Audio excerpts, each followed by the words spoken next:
Good afternoon. This is Dick Zondag from Jung Seed Company and Garden Centers doing another All Things Green video.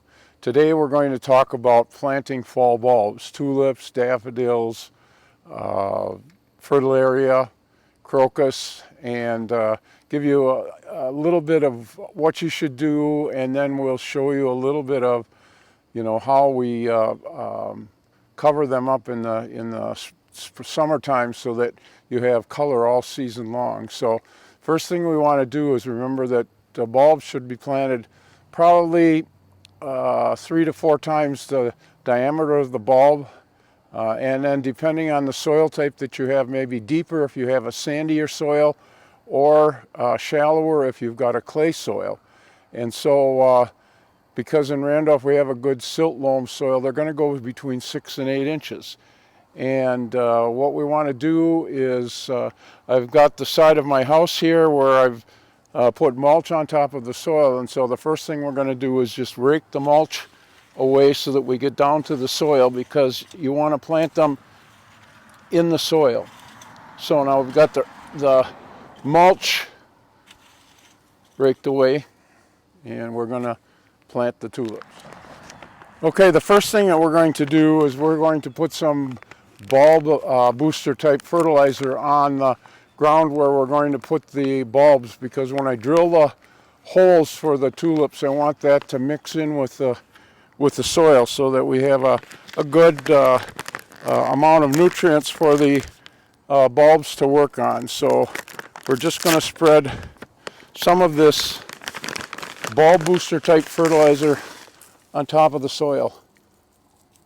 I always plant the fall bulbs in odd numbers with the bigger bulbs. So I have 5 of each variety, and I'll just kind of put them in a sort of a natural arrangement. Now, the way that I plant bulbs is I have a cordless drill and a drill bit that will drill the holes. And what I want to do is I want to drill the hole, because we have a silt loam here. We're going to plant the bulbs about 8 inches deep. So what I want to do is drill a hole, and you have to be careful when you're using this kind of a bit, because the bits will grab the soil and it'll turn your wrist off. So I've drilled the hole, I've taken the soil out, and I want to measure the depth of the hole. So I measure down, and yep, that's 8 inches. So what I want to do is mark the drill with masking tape so I know exactly how deep, so I won't have to measure the hole each time. So it came right where the top of the drill bit is. So just going to put that right on the drill bit. Okay, now as you're drilling these, what I want to do is get them in sort of a pattern. But in order to get that pattern right and to get the bulbs at the right depth, after you drill a hole, you have to put the tulip in, because the next hole that you drill will put soil back in the hole. So we're using top-sized tulip bulbs. We want to put them in so that the bottom of the bulb, which is where the root plate is, will go into the bottom of the hole so that the point is pointing up. So I just reach down there and I have that one in, and I'm just going to make a pattern.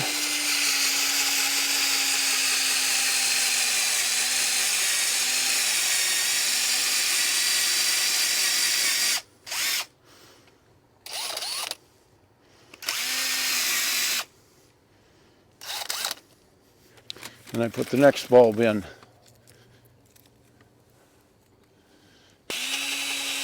I'm placing the bulbs about 6 inches apart. You can plant them farther apart, but 6 inches will give you a nice display. Now the reason that we're putting these bulbs in 8 inches deep is that the soil stays cooler down there, and the reason that tulips are growing in the Netherlands is because they have a very high water table, which keeps the soil cool in the summertime and will make a much bigger bulb. So if you had a warmer soil, if you had them shallower, the soil will heat up faster and the bulbs will split, and then you get a lot of little ones because the size of the tulip flower that you get is in proportion to the size of the bulb. Okay, and number 5 goes right here.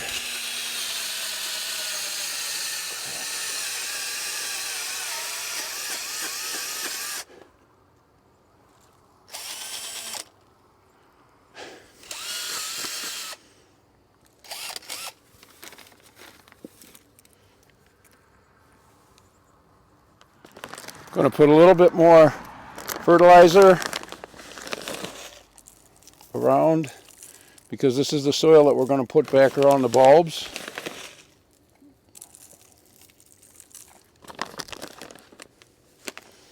And then I take my rake and just fill those holes back up. And what will happen while I've got the bulbs in the ground is they will start to send out the roots and get the bulb established. And I put my mulch back around the bulbs so that next spring they'll come up and they'll be really nice by the door here.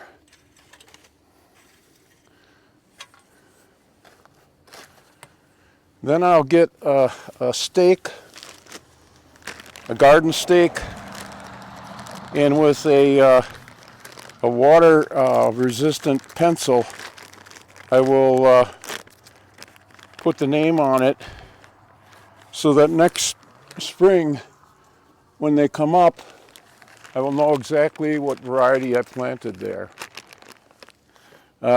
Before the bulbs come up, after the snow goes away, I will put some more of the bulb booster fertilizer on top of the ground, which will give the bulb nutrients so that the roots will take them up and the tops will make more carbohydrates so that when the bulb is making its primordia for the next flowering season, it will have plenty of nutrients to support it.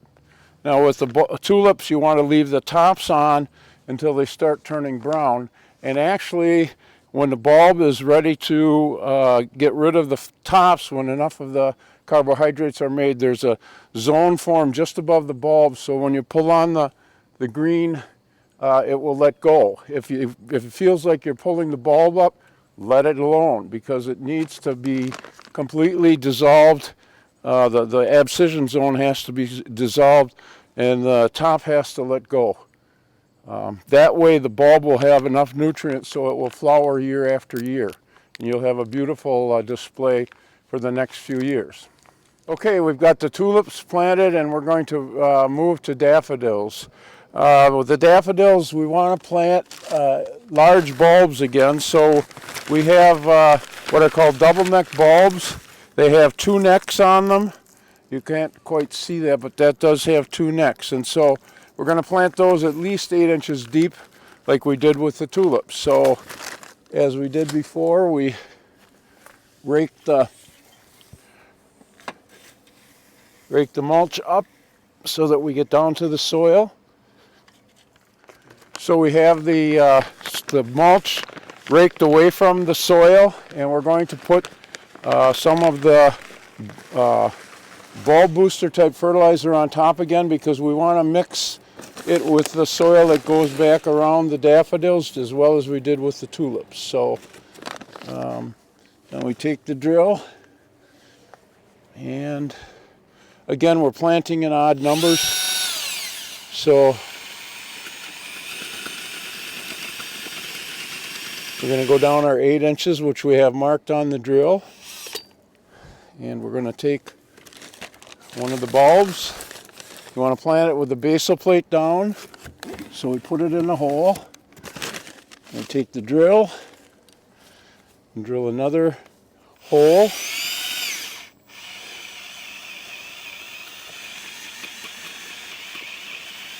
And we go down to the masking tape that we've marked, and we take the soil away.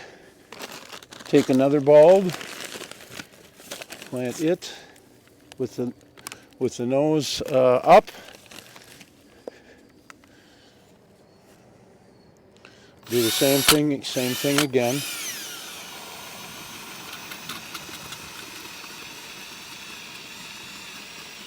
Down to the line, take the soil out,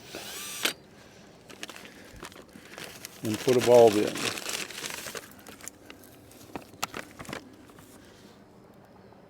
Again.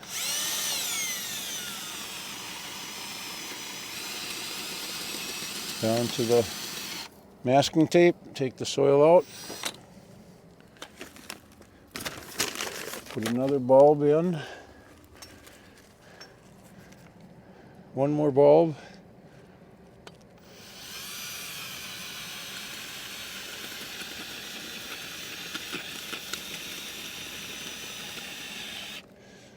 Take the soil out.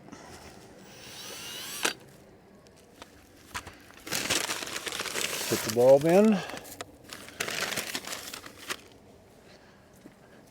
Get the fertilizer to put a little bit more on the soil that we're putting back around the bulbs.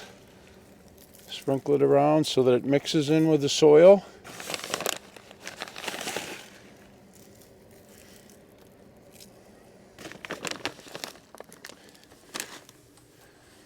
And we'll push the soil back in around the daffodils till it's level.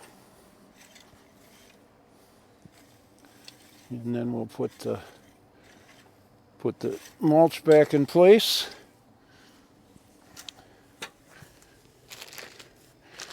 Get another stake and mark it. This variety is Dutch Master. Put it right in the middle of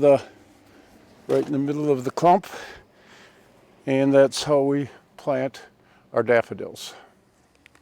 Now we're going to look at another quite popular fall planted bulb called Fritillaria.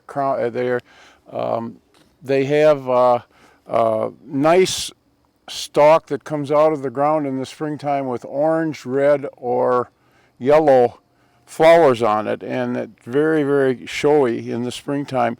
But one of the problems with Fritillaria is that the bulb is very fleshy and it's very subject to rot. So when we plant this bulb, rather than planting it the way that the roots are on the bottom and the top will come out of here, because if water comes down and gets into that crown, it can rot the bulb.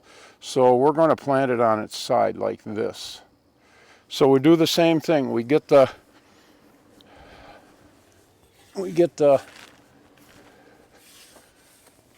mulch away from the soil, and we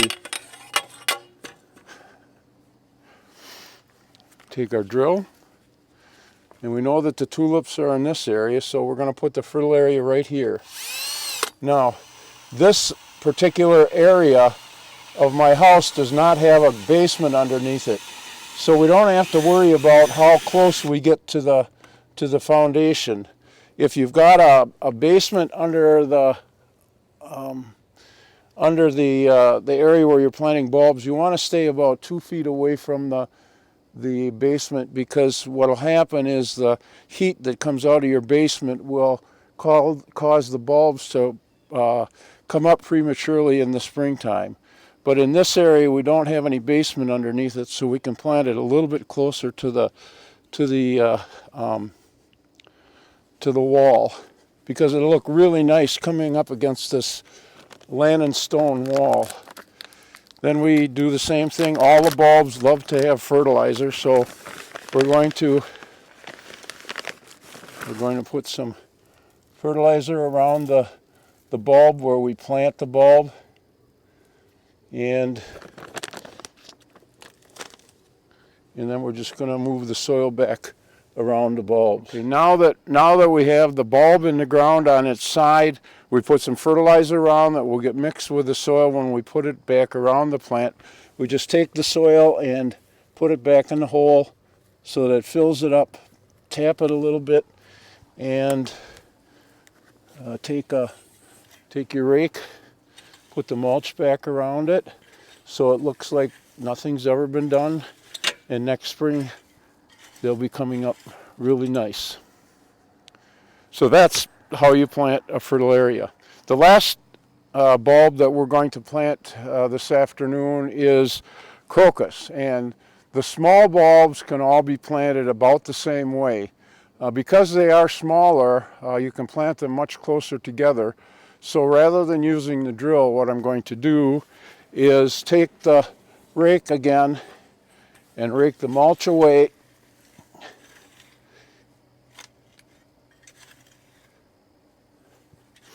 And then we're going to take a shovel and just dig a couple of inches of soil away.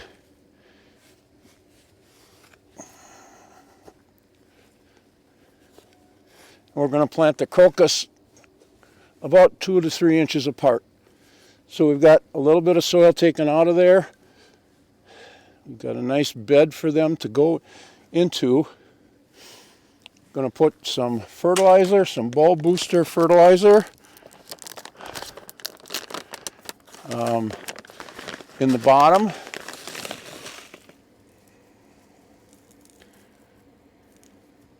And the bulb booster fertilizer has like bone meal in it, a little bit of chemical fertilizer, but it's mainly phosphorus and potassium for the root growth. Going to place the crocus on the soil that I put the fertilizer on, about 2 to 3 inches apart. And so I'm just going to put the bulbs right in the hole, and we're just going to push them into the soil a little bit, kind of in an irregular pattern, but there is a top and a bottom to the crocus. And so you want the top pointing up. You can tell the root plate and the top.